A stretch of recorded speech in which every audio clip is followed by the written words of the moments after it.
Hi friends, Amazon ప్రైమ్లో stream అవుతున్న రత్నం అనే మూవీ చూశాను. ఇది director Hari Vishal combination. Director Hari movies ఎట్లా ఉంటాయంటే, డైరెక్టర్ హరి అంటే మనకు బాగా గుర్తొచ్చేది సింగం సిరీస్, యముడు, సింగం అవి అనమాట. ఏంటంటే కొంచెం స్క్రీన్ ప్లే చాలా ఫాస్ట్గా రన్ అవుతుంటుంది. కొంచెం ఇన్వెస్టిగేషన్ టైప్లో. యముడులో అయితే అన్నీ కుదిరినాయి బాగా. కొంచెం రొమాంటిక్ యాంగిల్ కానీ, ఫ్యామిలీ డ్రామా కానీ అన్నీ కుదురుతాయి.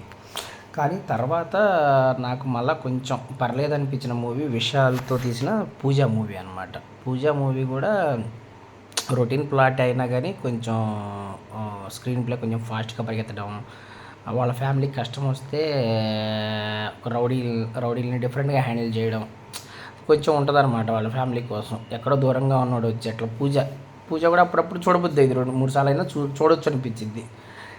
ఇంకా ఈ సినిమా విషయానికి వస్తే, ఇది రత్నం రొటీన్ స్టోరీనే. యాక్చువల్గా రొటీన్ స్టోరీనే. ఒక అమ్మాయికి కష్టం వస్తే ఎలా నిలబడ్డాడు హీరో అమ్మాయికి ఎలా నిలబడి ఎలా సేవ్ చేశాడు ఆ అమ్మాయిని అనేదే కాన్సెప్ట్.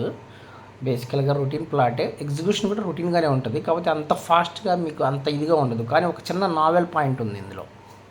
ఏంటంటే హీరో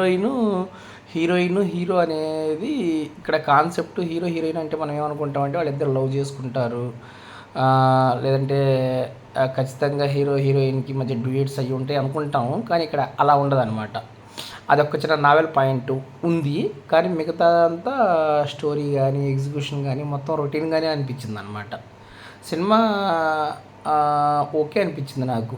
అంటే ఎక్కడ బోర్ కొట్టలేదు, అలా అని చెప్పి ఎక్కడ ఎంగేజింగ్గా బాగుందిరా క్యాప్ ఉందిరా అని అనిపించలేదు అనమాట.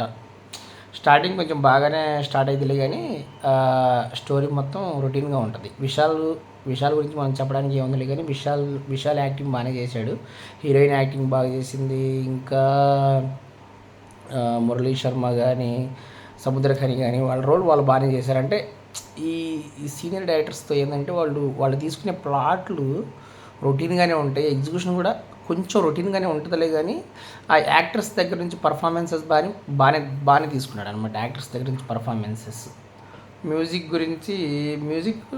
యావరేజ్గా ఉంది దేవిశ్రీ ప్రసాద్ది. So that's all friends. Amazon ప్రైమ్లో స్ట్రీమ్ అవుతుంది. మీరు ఒకసారి ట్రై చేయాలనుకుంటే ట్రై చేయండి. ఒక చిన్న నావెల్ పాయింట్ ఉంది, అది నేను రివీల్ చేయదలుచుకోవట్లేదు అనమాట. Okay, that's all friends. Thank you.